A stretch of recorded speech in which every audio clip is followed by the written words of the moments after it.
네, 안녕하세요. 최원영의 책갈피 제6화입니다. 오늘은 좁쌀 눈에는 좁쌀만 보인다라는 제목으로 여러분과 함께 생각하는 시간을 갖겠습니다. 화내는 사람에게 화를 낸 까닭을 물으면 이유가 모두 그럴듯합니다. 그런데 똑같은 상황에서 모든 사람이 다 그런 것만은 아닙니다. 예컨대 운전하고 있는데 앞차가 갑자기 끼어들어서 사고가 날 뻔한 상황을 그려보면 쉽게 이해가 됩니다. 어떤 사람은 거칠게 분노하면서 언성을 높이지만 어떤 사람은 사고가 나지 않은 것만 해도 감사하다면서 무덤덤하게 넘깁니다. 그렇다면 신호도 주지 않고 끼어들기를 한 앞차가 분노의 원인이다라고 결론 짓는 것은 무리가 아닐까요? 무덤덤하게 넘어가는 사람도 있으니까요. 그렇다면 무엇이 우리를 화나게 한 것일까요? 만약 그것이 무엇인지를 알아서 그것을 잘 조절하기만 하면 분노에서 벗어나 평온한 삶을 살아갈 수 있지 않을까요? 어디에 있든 행복하라라는 책에 백유경에 나오는 우화가 있습니다. 연못가에 가니 물속에 황금 덩어리가 보였다. 그는 물속에 들어가 진흙을 헤치고 찾았으나 보이지 않았다. 물 밖으로 나왔다. 물이 맑아지자 다시 보였다. 다시 뛰어들어 찾지만 역시 찾지 못했다. 이렇게 하루를 보냈다. 이제 지쳐서 더 이상 물에 뛰어들 수가 없었다. 이때 아버지가 그를 찾아 나섰다가 연못가에 지쳐 쓰러진 그를 보고 물었다. 무엇을 하다가 이렇게 지쳤느냐? 물속에 금덩이가 있기에 들어가 찾으려 했지만 결국 찾지 못하고 이렇게 지쳤습니다. 아버지가 물속을 들여다보니 과연 그게 보였다. 그러나 아버지는 그것이 물에 비친 것임을 알았다. 저 나무 위를 보아라. 저 금덩이는 큰 독수리가 물고 가다가 나무 위에 떨어뜨린 걸 거야. 그들은 나무 위에 황금 덩어리를 가지고 집으로 돌아갔다. 황금 덩어리는 누구나 원하는 값비싼 물질입니다. 그렇다면 우화 속에서 말하는 황금 덩어리는 무엇을 상징할까요? 모두가 원하는 것, 즉 권력이나 재물, 그리고 명예나 학식이라고 해도 좋을 겁니다. 물에 비친 황금 덩어리가 가짜라면 우리가 추구하고 있는 권력이나 재물, 명예 역시 가짜 삶일 겁니다. 나무 위에 걸린 진짜 황금은 어쩌면 나다운 나로 행복하게 살아가는 삶 또는 나의 존재가 다른 존재에게 도움이 되는 그런 삶을 의미합니다. 그런데도 사람들은 가짜 황금 덩어리에 집착하는 어리석음을 저지릅니다. 참으로 허망한 일입니다. 물속의 물고기도 목이 마르다라는 책에 소설가 이회수님의 말이 나옵니다.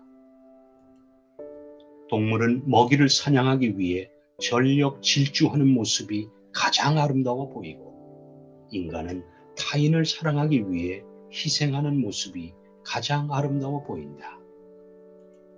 만약 당신이 동물적 사랑에 성공하고 싶다면 먹이를 사냥하기 위해 전력 질주하는 모습을 보여주고 만약 당신이 인간적인 사랑에 성공하고 싶다면 타인을 위해 자신을 희생하는 모습을 보여라.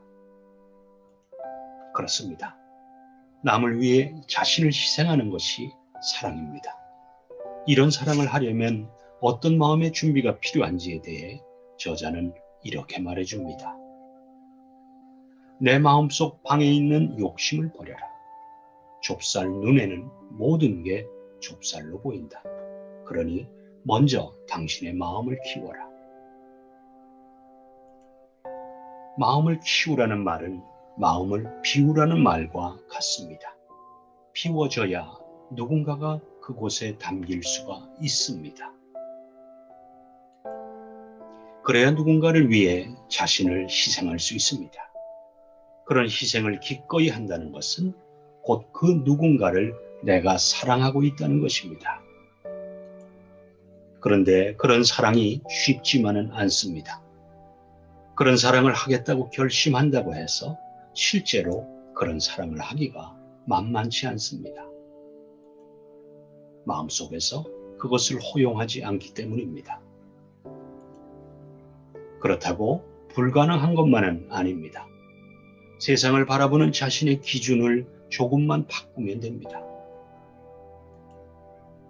때로는 그 기준을 내려놓을 필요도 있습니다. 기준을 바꾸거나 내려놓는 방법 중에 거꾸로 보기가 있습니다. 지금까지 믿고 있던 것을 잠시 묻어두고 상황을 전혀 달리 바라보는 것입니다. CEO 책에서 성공을 훔치다라는 책에 GM의 성공담이 나오는데요.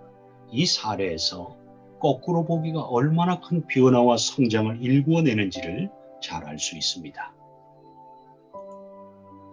포드 T카가 시장을 석권하자 이에 밀려난 자동차 회사들은 대부분 문을 닫았고 일부는 합병을 통해 생존의 길을 모색했다. 그중 하나가 GM이다. GM은 8개의 영세 자동차 회사가 합병한 기업이다. 어설픈 연합이란 말이 옳다. 포드가 골리앗이라면 GM은 소년 다윗이었다. GM은 살아갈 길을 모색했다. 포드를 엇비슷하게 모방하자는 의견과 도저히 게임이 안 되니 오히려 그 반대로 나가자는 의견이 팽팽히 맞섰다.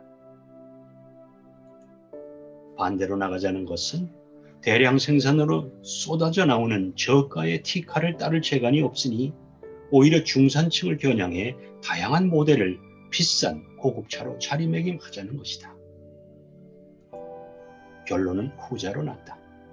처음 T카가 나왔을 때 미국인들이 환영했지만 그 내막을 알고 보면 이들은 그때까지 차를 가져보지 못한 근로자들이었다. 그러자 지금까지 프리미엄을 누리던 부유층의 불만이 커졌다. 사장과 중력들이 출퇴근할 때 똑같은 차를 타고 말단 직원들과 만나야 했기 때문이다. 그러자 이들은 하나 둘 다양한 디자인과 고급풍의 GM으로 돌아섰다. 1930년대가 되자 미국 자동차 시장의 무게중심은 GM으로 기울었다. GM은 시보레, 폰티악, 뷰익, 올즈모빌, 캐딜락 등 다양한 가격대와 다양한 디자인 그리고 다양한 브랜드로 자리매김함으로써 전체 자동차 시장의 57%를 차지했다. 선두자리를 내준 후로도 포드는 한동안 T카를 고집했다. 고집했다기보다는 이미 대량 생산 체제로 굳어진 몸집이어서 쉽게 변신하지 못했다.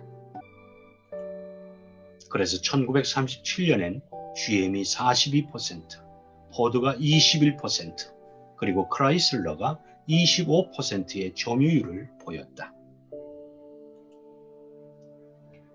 시장을 독점하면 성공한 것으로 여기지만 조직 문화는 안이함과 교만으로 휩싸여 결국 무너지고 맙니다. 무너지는 이유는 지금처럼만 해도 늘 승자라는 왜곡된 믿음 때문이고 이로 인해 새로운 변화에 빠르게 적응하지 못하기 때문입니다. 그래서 거꾸로 생각해서 판단할 필요가 있습니다. 틀에서 벗어나지 못하면 과거에 형성된 기준만으로 세상을 판단합니다. 모든 것을 선과 악, 옳음과 틀림, 좋은 사람, 나쁜 사람 이렇게 나누어 버립니다. 그리고 스스로 악이다, 틀렸다라고 믿고 있는 것들에 대해서 아예 관심을 두지 않습니다. 그래서 자신의 틀 밖으로 한 발자국도 나아가지 못해 성장이 멈춰버립니다. 아니, 오히려 퇴보하고 맙니다.